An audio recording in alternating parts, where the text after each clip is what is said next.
Hello world, I'm Max. Welcome to another episode of the State Copy Podcast. As always, I'll remind you that this content is meant to be consumed in series from the beginning. See episode 0 for all applicable terms and disclosures. Thank you. All right. Good morning. I think this will be one of the more important captures I do. I'm about 20 hours after starting my fantastic voyage.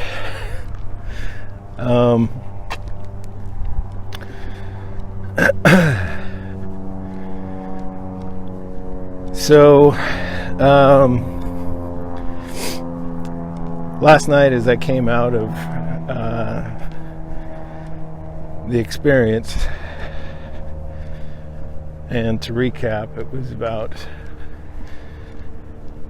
2 3/4 grams of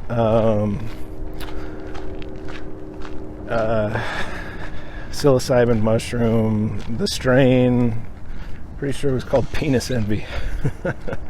It's one of the more potent brands, is my understanding.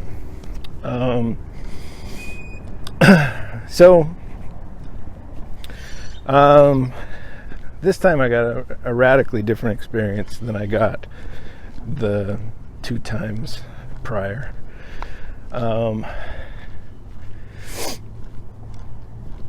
Some similarities, but definitely I crossed some sort of threshold in dosage that created a significantly I don't want to say intense, different experience, but yes, intense at times. I think people that there's a common theme in psychedelic experiences where people experience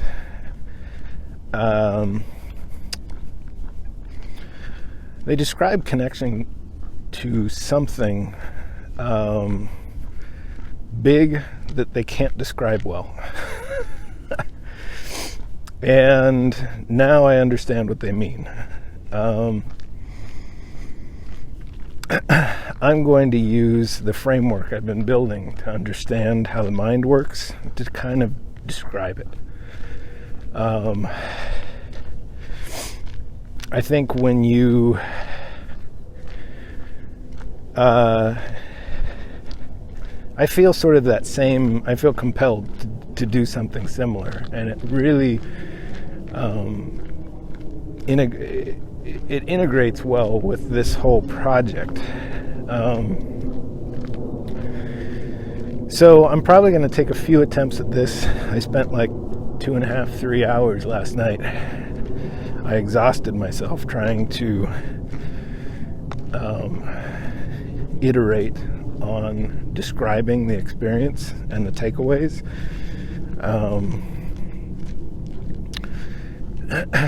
I think this conversation with self is an interesting tool for the integration of the experience.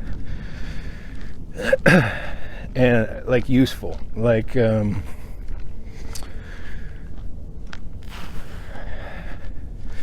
it's difficult to know where to begin.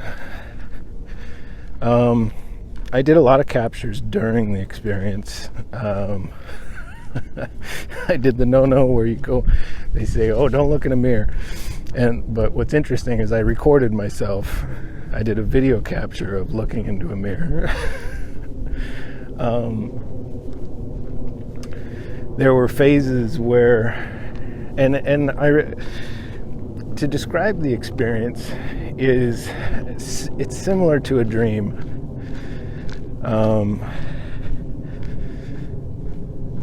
But that's it. It's similar, but somehow more vivid and more real, more tangible, but very alien to what our regular what reality looks like.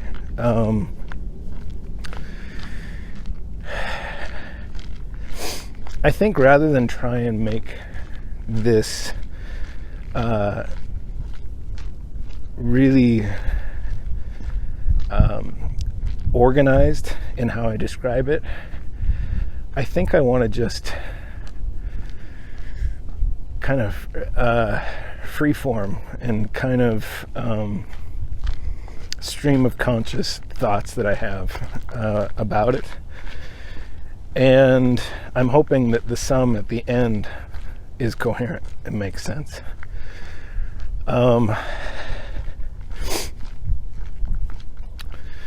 So I now kind of, if I were to describe this complete inability to describe the experience, that's a common thread that people seem to have when they come out of it.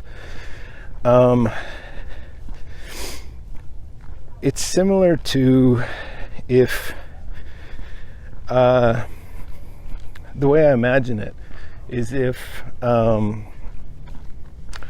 I've at times tried to listen to people in like the theoretical physics field describe theory of everything, something really big, like an interesting way to describe what the universe is and how we fit into it. And because I haven't optimized how I think for math and geometry and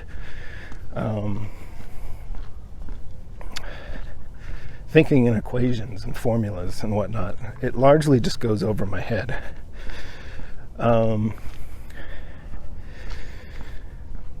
What I felt like in the experience of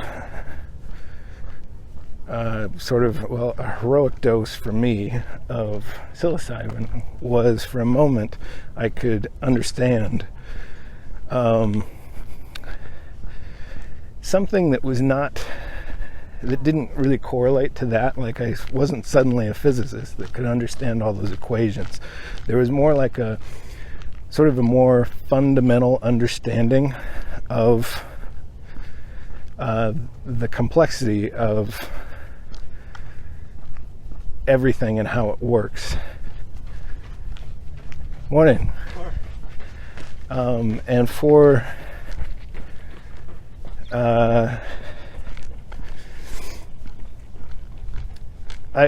throughout the experience, I was kind of aware of time, though it was sort of dilated, I guess, is the experience. Like, I was aware of time in the regular mind state, and I was aware that in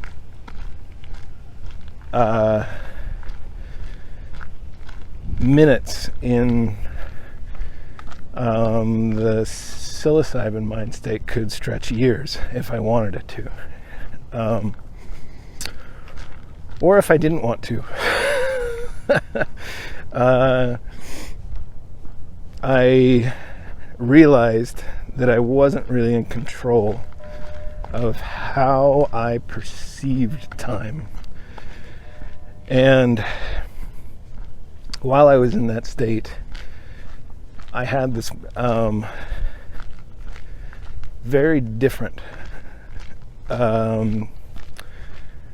understanding and of what reality was and what I was and how the pieces kind of fit together.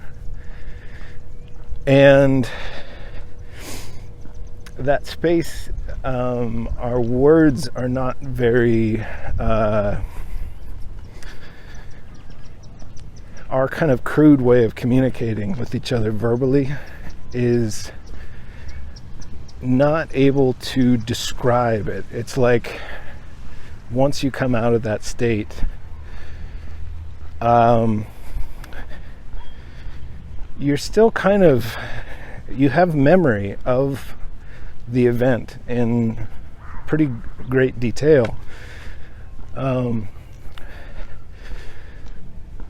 But it's like there's a mismatch. There's a language barrier that exists between your memory of the event and your ability to verbalize it. So I think an interesting optimization that I have in my own mind state is, from the time I was young, I enjoyed figuring out how things work and then trying to teach that to other people. I remember this could be just because from the time I was a child, my mother was pretty different in how she thinks about things. And from the time my earliest memories, sort of 5-10 years old, I can remember her asking me to explain stuff to her. And she would never really understand. So it became sort of a game for me to think of new ways to describe how things work to help her get it. And I think that's kind of hard-coded into my consciousness. Like, I seek out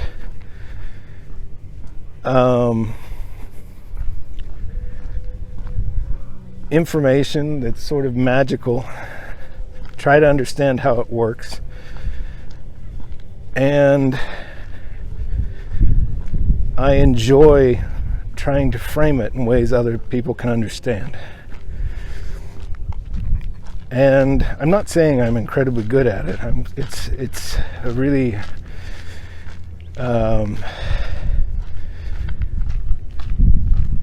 it's kind of a strange skill with not clearly defined. There's no manual for how to do it. You're kind of using your creativity to think of new ways to frame a story about how something works. And I've been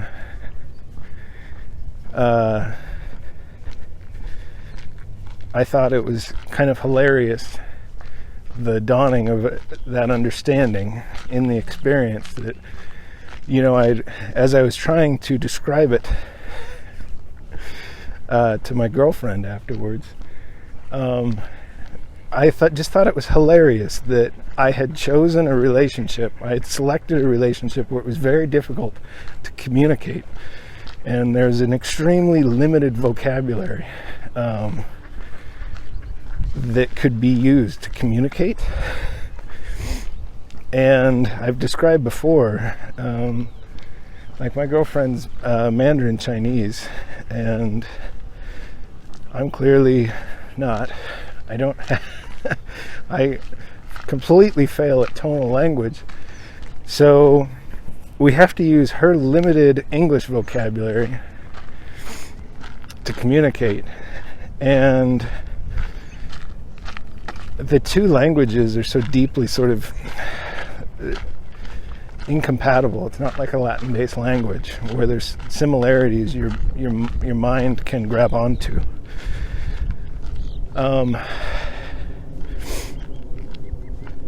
And here I am trying to explain a completely radical experience to someone that for which I share a tiny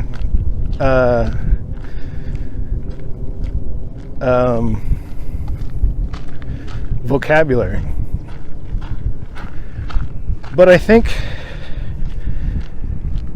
I feel like there's advantage in that because I've conditioned my mind that way, I think I'm set up to frame it in ways that frame that experience and other things in ways that are more accessible to others. So I'm going to stick with my software engineering framework for understanding all this stuff. And try and expand on how I think how I think it works, and sort of describe my takeaways. And I'm hoping that I can deliver it in a way, like I said, where it doesn't sound hey, good morning, unintelligible. So I think in the depths of it, there was a moment where I shifted from enjoying the state of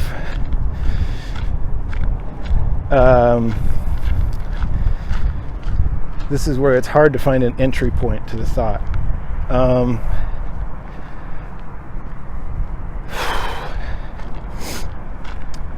In the beginning stages of the experience, I did have my lab coat on.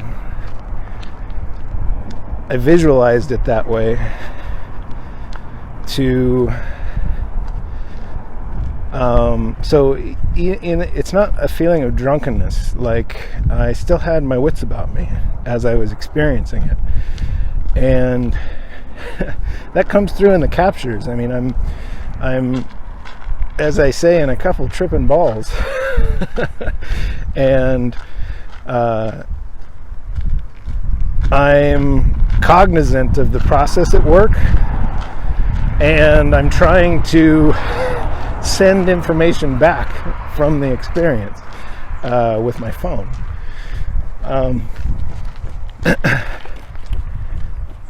And you're running circles around me, man.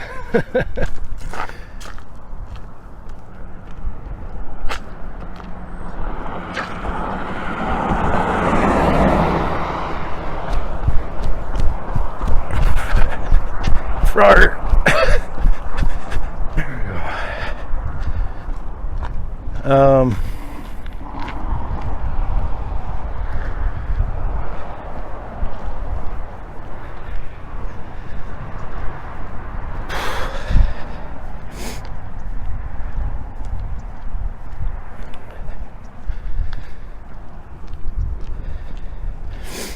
So, as I was sitting there jotting down notes in this experience, what I remember thinking, I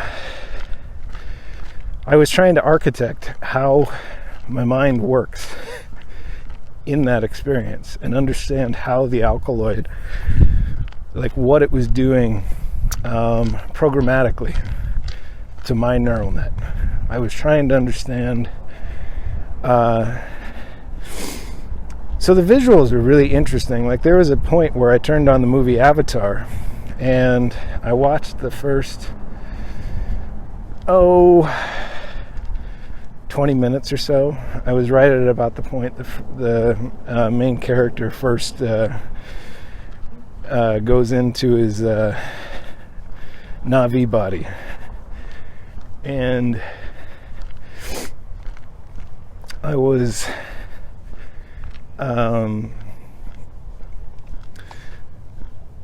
the quote-unquote hallucinations, or the visualizations that you're getting in that state, or the ones I got, were so creative. They were so an alien. Like, it's like the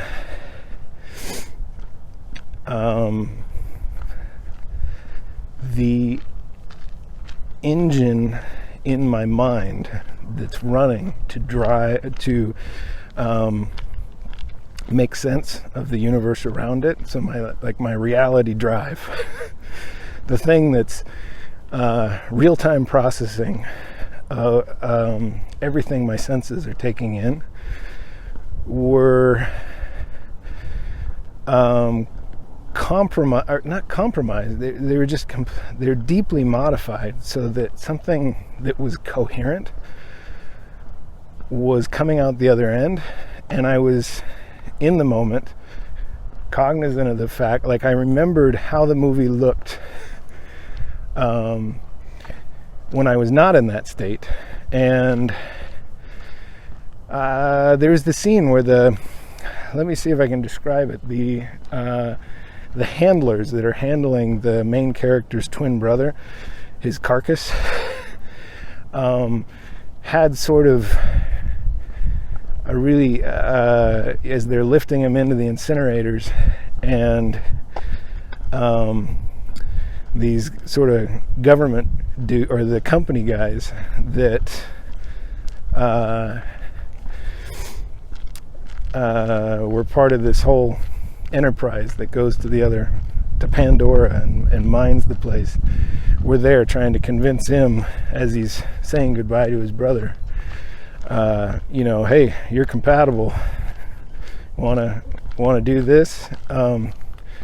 I could remember how that scene played out, and I could compare and contrast it in real time with how my mind was drawing the movie in this mind state. And I wasn't very unsettled by it, because I recognized, as I said, I was fully conscious, and I still had access to my understanding of how the universe worked and how reality was interpreted when I was in my regular state, default. And that's a really, well, what that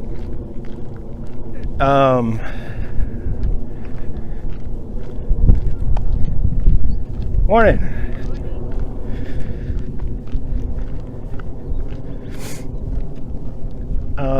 What that realization gave me was understanding at the fiber of my being. Like it's like the experience. It's not like some sort of higher power or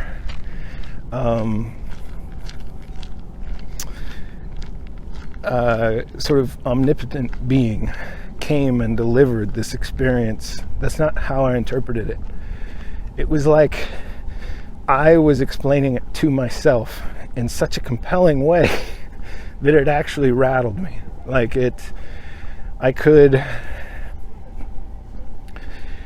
what's so special about the experience is it's tailored to you, because it's kind of your mind running the whole thing.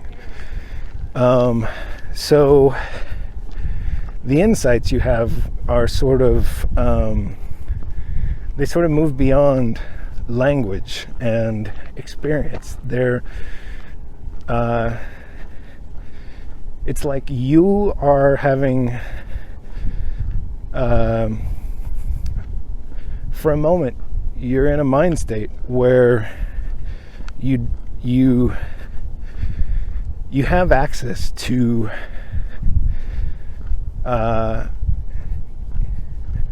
all of the ways that you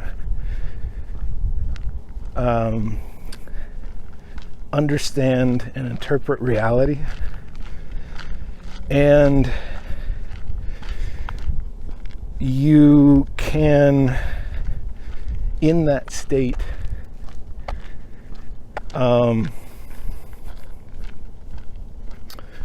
using the formula, it's a much more honest dialogue and it's not one with words, it's one of understanding. Your analytical prefrontal cortex, what I describe as low band frequency, is still there, and you're kind of able to have a meaningful dialogue with yourself and how you understand and interpret reality. So then, as the experience progressed, there was this moment where, and I think this is what people describe as ego dissolution, or where ego is just sort of taken away. And as a software engineer, I'm going to try and describe what that felt like for me.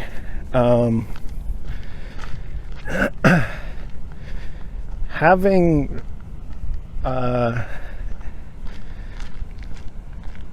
reality itself rendered to me in a different way, real time, let me consider how I render reality in a normal state, in my base state. And I suddenly, the way I visualized it in the experience, and I kind of still visualize it, is like what a Tesla FSD consciousness, what an AGI consciousness, I like, for a moment in that space, I could kind of understand how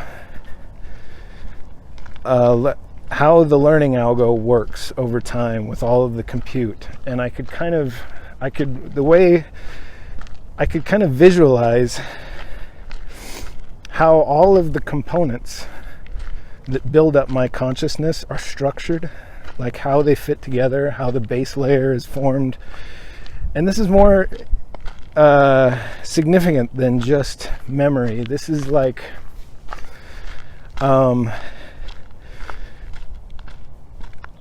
the predictive. One of the most important things that our mind does is make predictions. It's like a prediction engine where it takes in data and then it organizes it in a way that it can make accurate predictions about what's about to happen.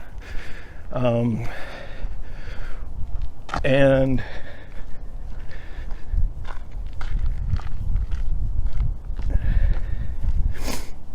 in that space, I could feel how my mind, like I had only for moments, and it's very difficult to grab on and model this idea after the fact. But I could see it not like building blocks or Legos that build up a consciousness. It was more like, it's almost like there was all of the tags that are assigned to all of the objects and personalities, the other humans that I've interacted with over time, my expectations about my whole framework for how my prediction model works. I could kind of see it. And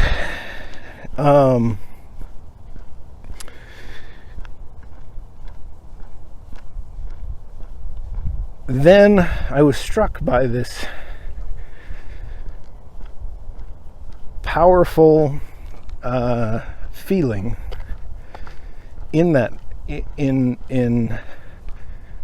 making that observation, that my mind state in that moment was something quite a bit different. It was like all of that structure was pulled away, and the compute in my mind was working much differently. It was sort of like the base code, the source code, the operating system with nothing installed, no processes, no anything. And I realized that in many ways we define, like, our soul. What it is that your base OS and all of your experience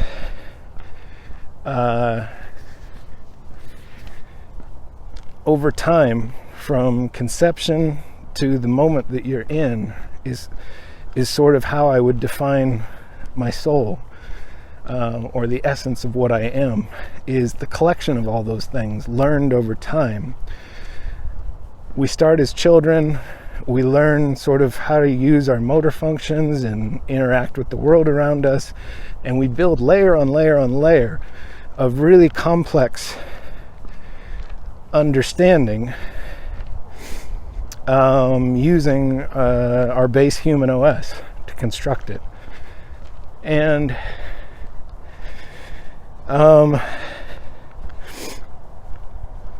when suddenly you sit there and you can look at that outside yourself as something more primal,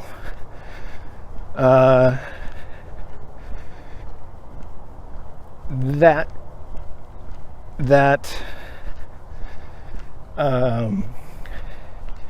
experience is, I mean, there was a moment where I was kind of there. I closed my eyes and I wasn't as distracted by all of the visuals of how my mind was drawing reality, and I was contemplating these sort of deeper thoughts. And I was struck in that moment, like I almost had a moment of panic, that the core of my being, that thing that wasn't built on all that structure, that's drawing reality for me now as I capture this audio,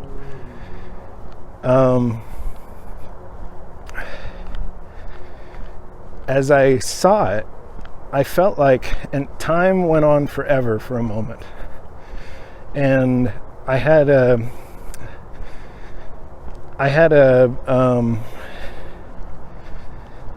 as I said, an intuition of what time looked like outside of the experience. And simultaneously, I felt like I was in infinite. I was in something where time didn't really have meaning. And I was looking at what I am and examining. So then I kind of turned around and did some deep consideration of what that more primal version of me was, decoupled from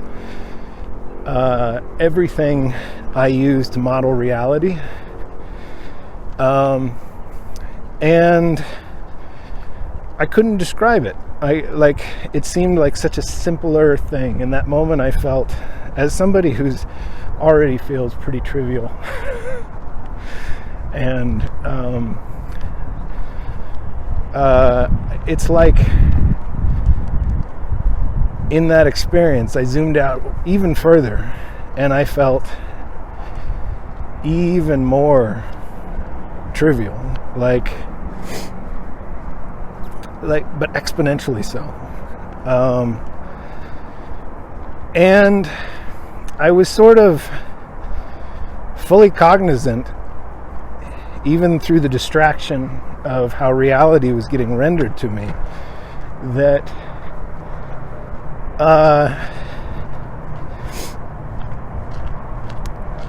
the way back meant I had to reorganize all of those things. Like I had to somehow transition my consciousness back to, it was like, I felt for a moment like I could see what madness looked like, and it was unsettling. It was, I realized that this reality is only available to me with all that structure, and if I suddenly let go of it, I wouldn't be able to exist in that plane anymore. And I was aware that things like my phone required, so if I wanted to communicate with another human, and I'm going to get to that in a second, in order for that to work in that state, I had to kind of grasp at my understanding of how everything worked. This is a bummer. I'm getting a lot of wind now. Let's see if I can make it better.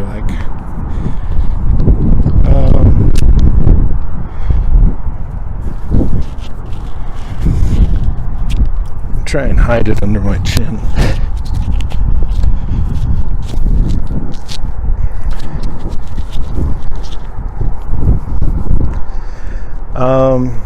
I hope the audio is clear on this. How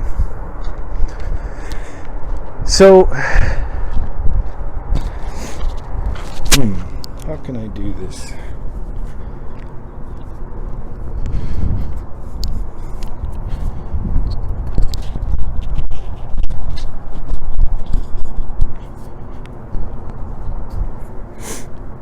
I hope that's good. Settle down, Wind. I got important shit to say.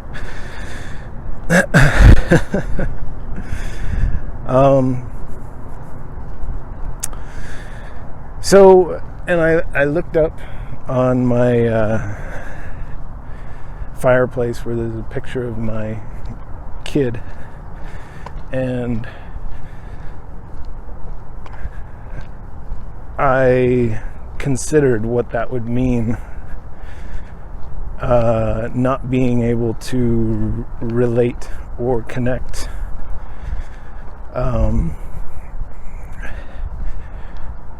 Because I had gone mad. And it was alarming. It was like, how you doing?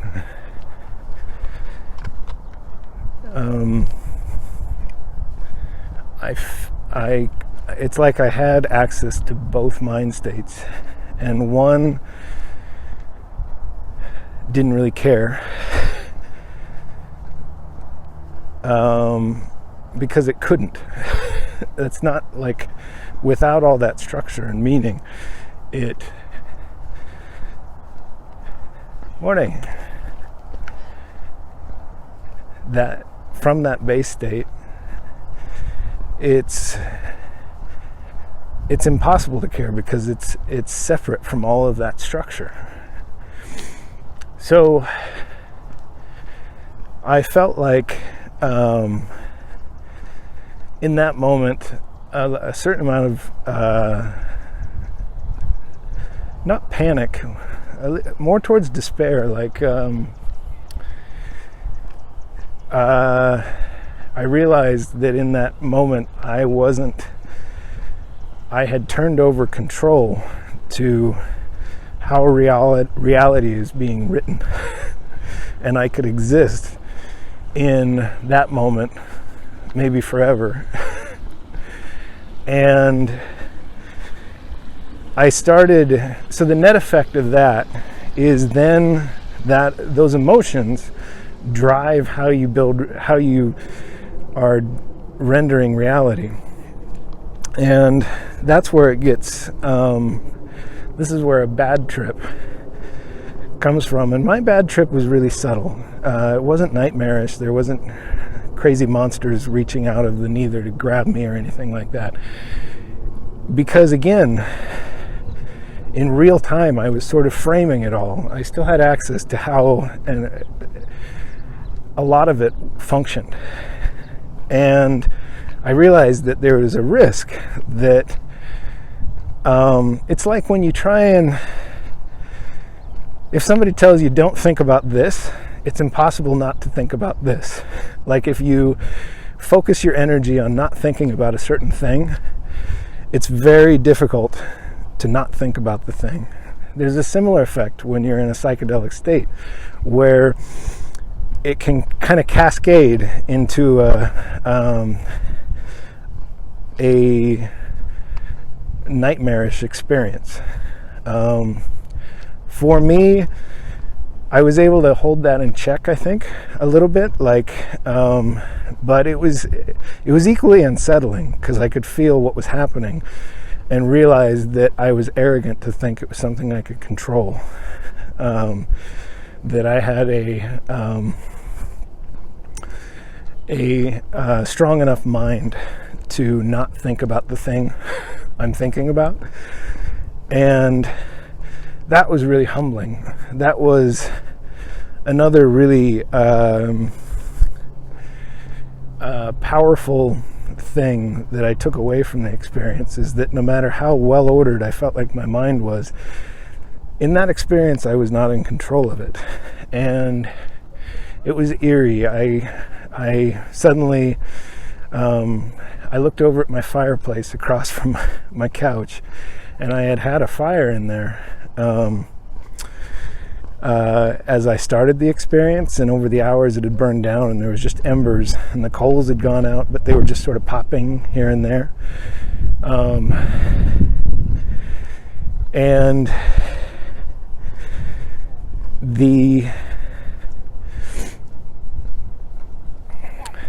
hi, good morning. I felt like if I looked at it, it looked in this state of mind like there was a hole in the safest place in my reality. I chose this experience with where I feel most at ease, most safe, like I have the firmest grasp and comfort in existence. And suddenly it was like there was a pit right across from me, a few feet away, that was, if I gave it control, if I gave it power, if I thought about it hard enough, then something could jump out of it and grab me in a nightmarish way. And right about then, I felt my ability to kind of hold it in check sliding away from me.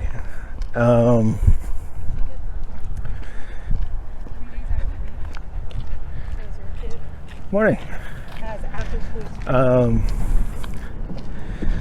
And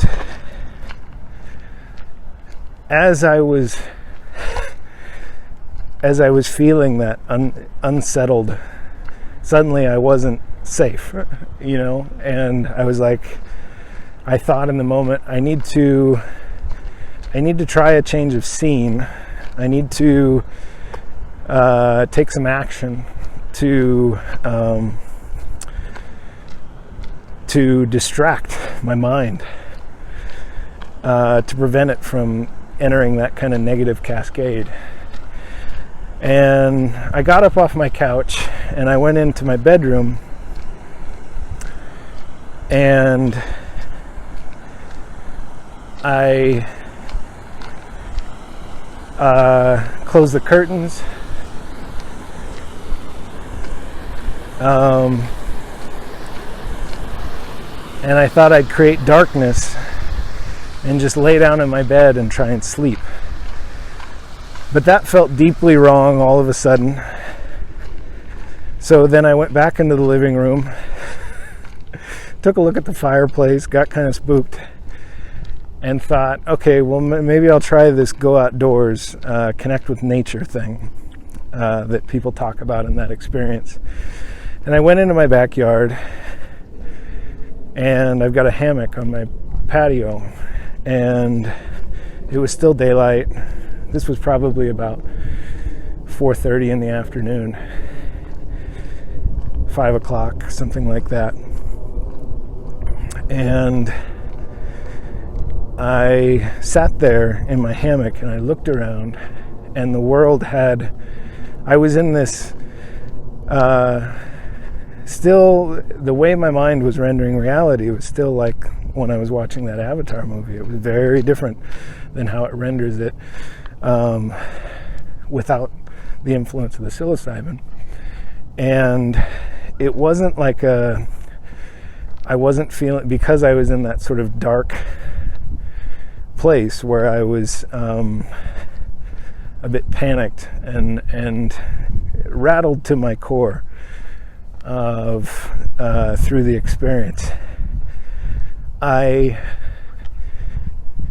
could hear, so there was birds flying sort of over me, but there was something ominous about it, and I think I was rendering that ominous feeling.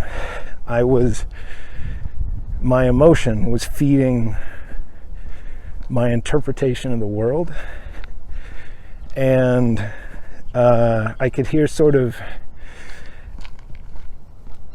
it was almost like hyena chatter or coyotes, but they were sort of more, it was probably just dogs in my neighborhood barking and sort of chirping at each other. But the way I was interpreting it was really foreboding. And I remember looking out at reality thinking,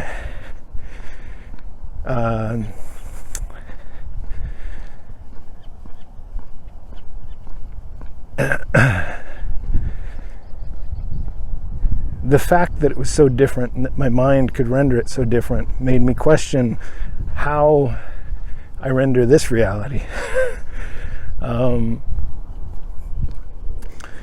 And that made me unsettled about what this reality is. Even if I could get back to it, that's such a big idea. And that's one of those ones that's really, you have to experience it. Because another observation I have is, I think the experience, there's common themes that we all feel as we go through it. But the experience is very tailored to the mind that's generating the thing. And it's speaking in a language that's more fundamental. It's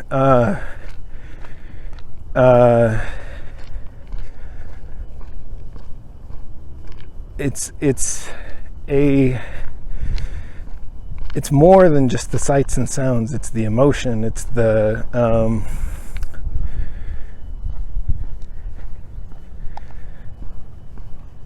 it's your whole prediction engine. It's that's where, again, words just are not sufficient to describe that. And so I got to a point in the experience there where I decided my couch in my living room was where I felt safest. And I went back inside, I locked the door, and I decided outside was bad, bedroom was bad, and I'd just sit next to that sit in my living room on my couch, lay down, and be okay with the big pit of of doom right across the room from me. And in that moment, I realized I was suddenly aware of time outside the experience, and I looked down at my clock, and it was right around 5 o'clock. And as you're looking at your phone in that state, the characters are drawn in interesting ways, and it's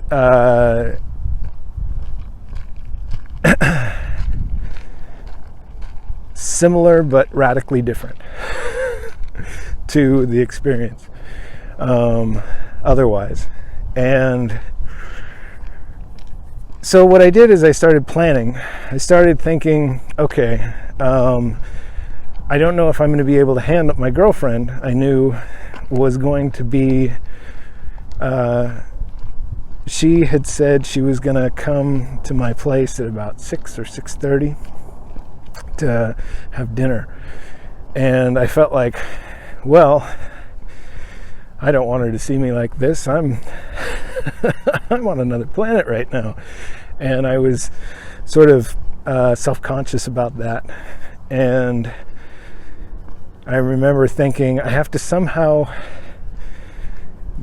latch on to my framework and understanding of the regular world well enough to get to communicate with her consciousness. And it was different. I perceived her as another entity similar to me that existed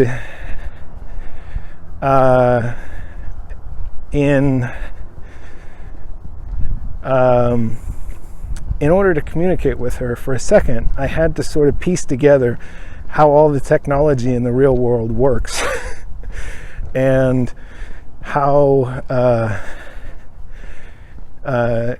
I had to grab on to the structure that we use to communicate.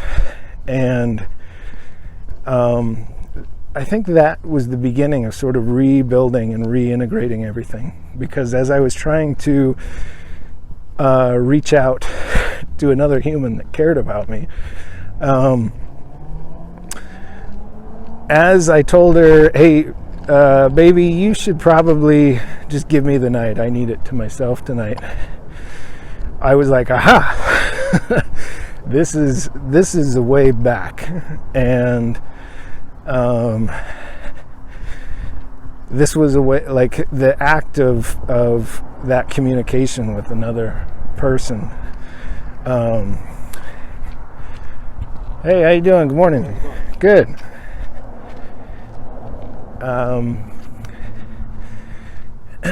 It pulled me out of eternity and despair. It was like, oh, if I just start, I can put all of it back together, is how I felt. And a few minutes later, I said, scratch that. I need you. And in that moment, I really did need another human that I knew cared deeply about me to be there. And I wasn't worried their face was going to melt or something. When I saw them, I knew that they were going to help me restructure, put reality back together, put all the pieces of how I model it. And that was my ticket home. And she's so great. She said, okay, baby, I'll be right there. And she doesn't work far away. And she told me this morning,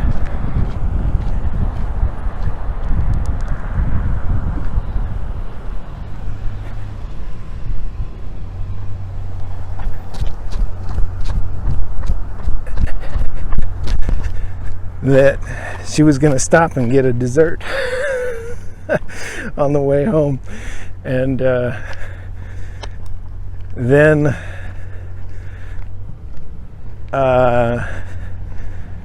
I sent her another message a few minutes later as she was sort of heading to where the dessert was that said, I need an ETA. How much longer is it going to be? She responds right away, 6 minutes. And then I looked at my clock on the hearth and I thought, well,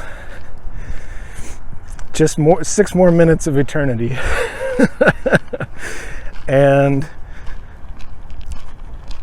when I could see the outline of her headlights roll across the wall as she pulled up to my house in the dark, I cried. from relief.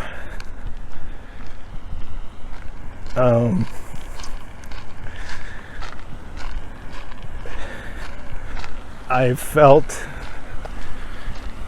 suddenly by reinforcing all of the components that helps me render reality in an optimal, normal state, they were all just sort of coming back to me. I was like, okay, those headlights mean any minute I'm going to hear the combo being punched into the door, and then the door will open. She will come in and smile and say, "Hey, baby." My prediction model just kind of snapped back into place. And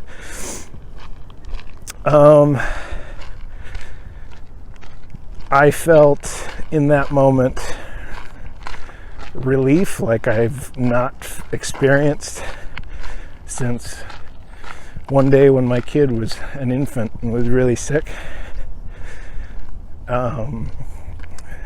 Joy at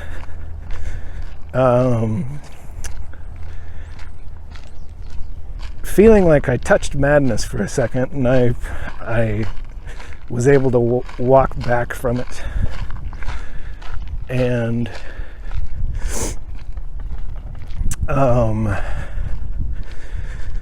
I felt a deep connection to my girlfriend, but it was more primal. It wasn't like it was more like I was aware still of what her consciousness was at its fundamental, like at its core. It was another human OS running. It was so familiar. It was so like family. And I felt grateful that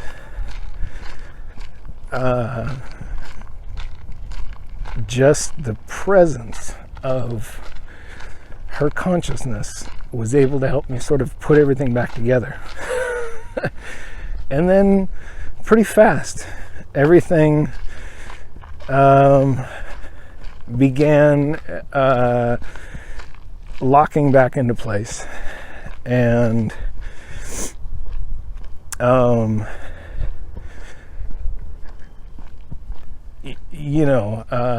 I can't remember the last time I cried. That was not something she'd ever seen. And I took on this project right away. I pulled out my phone and we recorded like 3 hours of me trying to describe the experience and integrate it into my model. And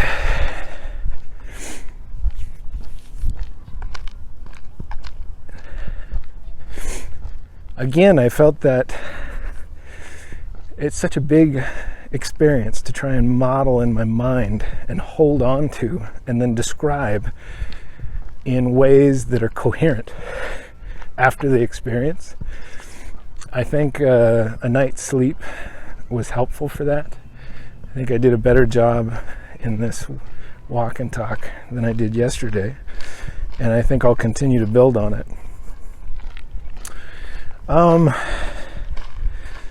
So retrospective takeaways from the experience. There are many.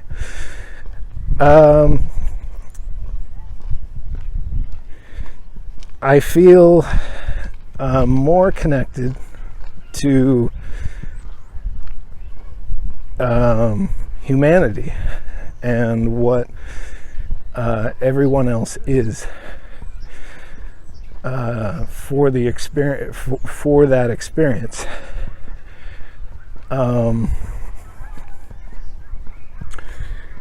I feel a lot of purpose reinforced in this exercise, this trying to build a framework to understand the universe and how we fit into it, to optimize my mind state, and then to try and package that for others. I feel like it is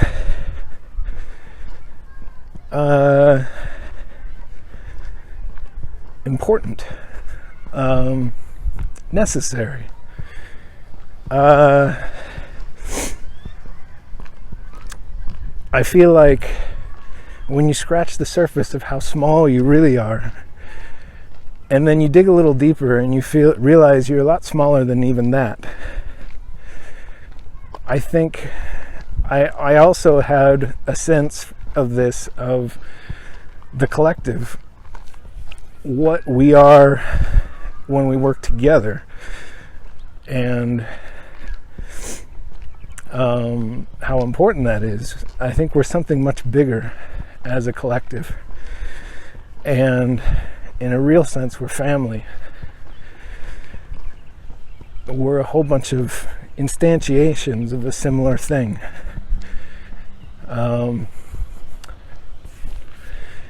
And our existence is all the proof we need that we have a job to do here. We are supposed to form up into something greater. It's clear, like most of all of the really interesting things we can do as a species, and all of our accomplishments came from our collaboration. They were impossible in a vacuum. I think this is where Mike Levin and Yosha Bach, talking about the parallels in cellular biology and how cells collaborate to grow humans. It really resonates with me. Like through this experience, it already resonated, but before the experience, I should say. But after, it really reinforced the importance and value of that alignment. It's when suddenly there was another human being that gave me a bridge back to reality. There was great power in that, and I felt it. I felt there was a harmony there where I reached a level of tranquility in that moment that was not available prior. And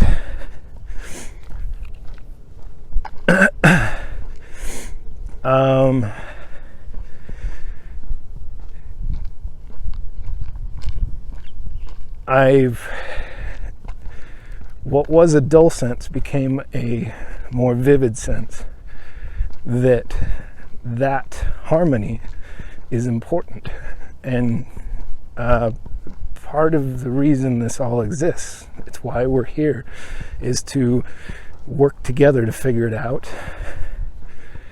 and collaborate on shared purpose.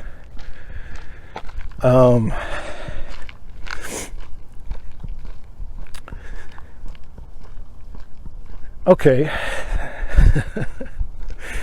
I feel like that was a fairly coherent description. Other takeaways. Let's do more of the fun ones. Will I do this again anytime soon? I don't feel the day after like I'm extremely excited to go experience that again. I feel like I was tested in a way I couldn't imagine, and it was a test perfectly designed for me, by me. And I came through the other side of it, and I feel more tranquility, more understanding,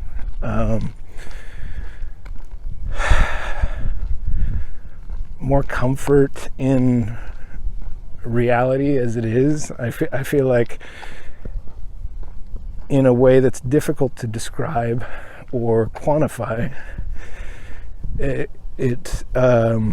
will inform the rest of my life in really productive ways. And there is I feel like if I lose connection to that, there'll be temptation to go remind myself again. And it's nice to know that that's available. And I think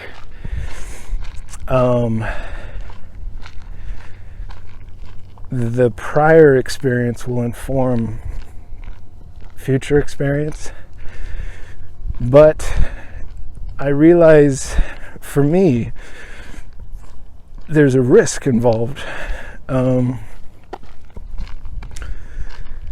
And it's going to be a while till I'm, hey, good morning. It's going to be a while before I'm comfortable with testing myself in that way again. So, I'm